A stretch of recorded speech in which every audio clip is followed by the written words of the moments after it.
हम जो कुछ भी अपनी आंखों से देखते हैं उसको प्रोसेस करने का काम हमारे दिमाग के पीछे के हिस्से के निचले हिस्से में होता है। पीछे और निचले हिस्से में होता है। हमारे लेफ्ट कान के पास जो हिस्सा है वो भाषा यानी लैंग्वेज के ज्यादातर हिस्सों को इस्तेमाल करने की क्षमता हमें देता है। हमारे दिमाग के बीच में एक हिस्सा होता है जिसे हम हिपोकैम्पस कहते हैं। हिपोकैम्पस हमारी न्यू मेमोरीज यानी ताजा याददाश्त को बनाने में हमारी मदद करता है।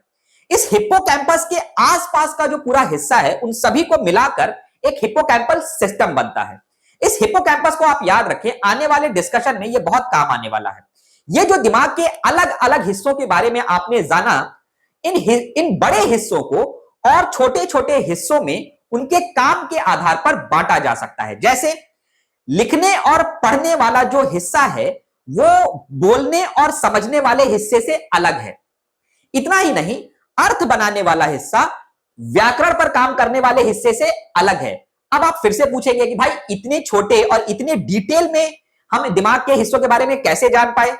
तो दिमाग के छोटे हिस्सों के बारे में हम इसलिए जान पाए क्योंकि कुछ लोग ऐसे थे जिनके दिमाग के खास हिस्से में चोट लगने की वजह से वो बहुत फर्राटे से या कहें तो धारा प्रवाह वाक्य बोलते हैं और उनके वाक्य व्याकरण की दृष्टिकोण से सही भी होते हैं लेकिन उसमें कोई अर्थ नहीं होता। यानी जब आप उनकी बात धैर्य से सुनेंगे तो आपको पता चलेगा कि वाक्यों में स्ट्रक्चर तो है, ग्रामेटिकली वो जिस तरह से बोला जाना चाहिए एक वाक्य बिल्कुल उस स्ट्रक्चर के साथ है, लेकिन इस वाक्य का या उनकी पूरी बात का ही कोई अर्थ नहीं बन रहा है या मरीज बिना समझ वाली बात कर रहा है। जैसे कई बार हमारे बहुत ज्यादा बुजुर्ग हो चुके परिवार के सदस्यों के साथ होता है, वो बहुत सारी बातें कहते हैं और वो व्याकरण की दृष्टि से सही होते हैं लेकिन ओवरऑल बात का कोई अर्थ नहीं बन रहा होता है। लेकिन इसके ठीक उलट कुछ मरीज ऐसे होते हैं जो रुक रुक कर टूटे फूटे वाक्यों में बात करते हैं।